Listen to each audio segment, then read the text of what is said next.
Bonjour à tous et bienvenue sur boursicoté.com pour cette nouvelle analyse technique du CAC 40 en clôture avec une grosse séance de baisse aujourd'hui, puisqu'après une ouverture donc sur un gap baissier qui a provoqué justement la cassure donc de la zone des 7380, de la zone des 7335 points, et est venu directement donc chercher la zone de retracement de Fibonacci entre 50 et 61,8%. Et bien nous avons eu un plus bas à 7223,58 avant de remonter en clôture à 7253,46.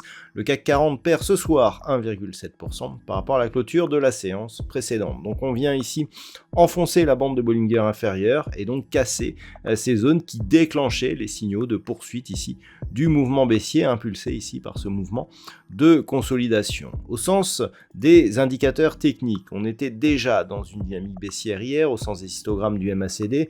On confirme aujourd'hui, le RSI passe en zone baissière et par rapport au volume, les volumes sont supérieurs à la moyenne, ce qui nous indique qu'il y a de la conviction sur ce mouvement. Alors cette baisse, elle est essentiellement liée à plusieurs facteurs. On a déjà une possible recrudescence de cas de Covid en Chine, ce qui a donc pesé sur le luxe étant une des plus fortes la plus forte pondération de l'indice parisien. Cela a provoqué donc une accélération et donc une accentuation même du mouvement baissier qui avait déjà été initié hier par notamment toutes les inquiétudes qui se cristallisent autour des négociations concernant le mur de la dette. On a eu des PMI aux États-Unis qui se sont révélés mauvais. On a eu des chiffres de l'inflation qui étaient supérieurs à ce qui était attendu du côté de la Grande-Bretagne. Aucune bonne nouvelle donc. Dans l'attente des minutes de la Fed, les investisseurs ont vendu le marché, provoquant donc cette phase de baisse dans la lignée de ce que nous avions eu à Wall Street hier soir, et ça continue au moment de cette analyse. Donc un enfoncement ici, donc comme je vous l'ai indiqué, on est dans les zones de retracement de Fibonacci au niveau du palmarès des valeurs. Alors, il n'y a qu'une valeur haussière en clôture, c'est Eurofins Scientifique qui gagne 0,19%. Nous avons quelques faibles baisses autour de 0,2%, comme par exemple Hermès, Orange, Sanofi, Total Energy ou Carrefour. Au niveau des plus fortes baisses, là on a du rouge vif. ST Microelectronics perd moins 5,38%, Stellantis 4,09% de perte, Worldline, Schneider Electric, Unibail Rodamco et Vivendi sont sur des baisses entre 3 et 4%. On a énormément de valeurs du secteur industriel donc dans ces plus fortes baisses qui en fait se traduisent par une inquiétude liée justement à la poursuite de la croissance.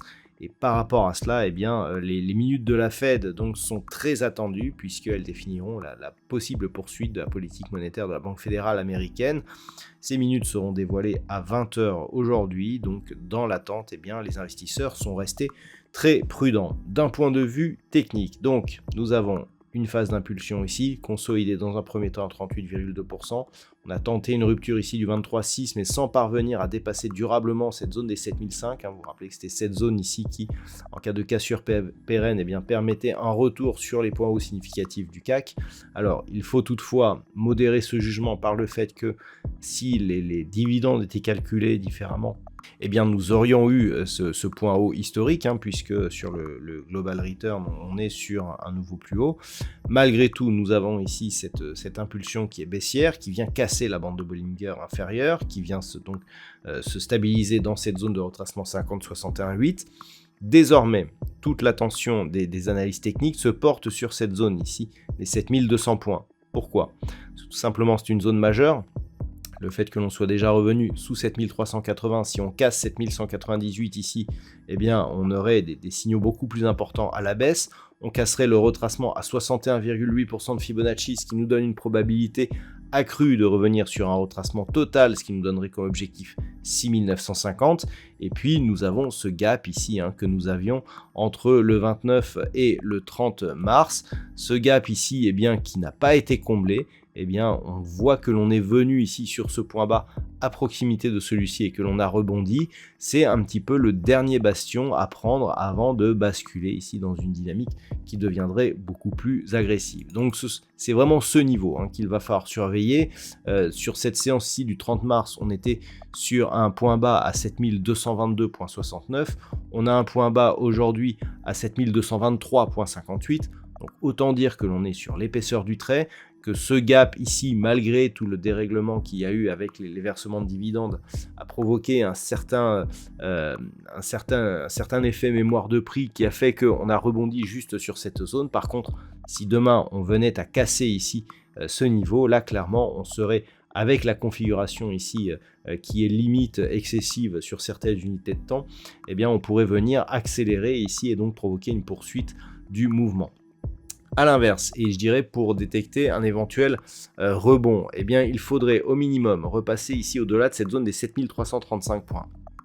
Puisque si on analyse la situation, tant que l'on est en dessous, on a potentiellement ici une zone de support qui se transforme en zone de résistance. Donc globalement, tant que l'on est sous cette zone, c'est baissier et potentiellement fort. Si on remonte au-dessus, on amoindrira ici l'impulsion baissière, mais ce n'est qu'au-dessus des 7380 points que l'on pourrait retrouver un petit peu de sérénité avec une zone neutre ici, entre 7380 et 7500 et 7500 points. Mais globalement, tant que l'on est sous ces zones, ça reste baissier. Alors certes, à un degré moindre, selon si on rebondit d'une certaine manière, mais globalement, sous 7335, donc c'est baissier relativement fort. Sous 7380, on commence un petit peu à modérer, mais globalement, là, on a confirmé un mouvement qui était déjà en place. Donc c'est dire que on peut continuer à baisser encore demain, malgré la configuration donc c'est excessive que je vous ai décrit sur des unités de temps plus courtes. Voilà, donc ce que l'on peut dire pour aujourd'hui, d'un point de vue statistique, la configuration actuelle nous donne une probabilité de rebond. Alors une probabilité de rebond qui pourrait intervenir d'ici la fin de la semaine. Pour demain, il y a encore des probabilités baissières qui sont relativement fortes. Par contre, le rebond pourrait intervenir à partir des 2 prochaines séances, donc soit demain, soit vendredi, et se développer à partir du milieu de la semaine prochaine. Donc on pourrait, en tout cas l'étude statistique qui nous donne quand même pas mal d'occurrences, nous donne cette perspective de temps, mais je me rappelle que ce ne sont que des probabilités. Voilà donc ce que l'on peut dire sur ce point en clôture. Je vous souhaite de passer une très bonne soirée. On se retrouve dès demain pour d'autres analyses techniques, toujours sur le site boursicoté.com.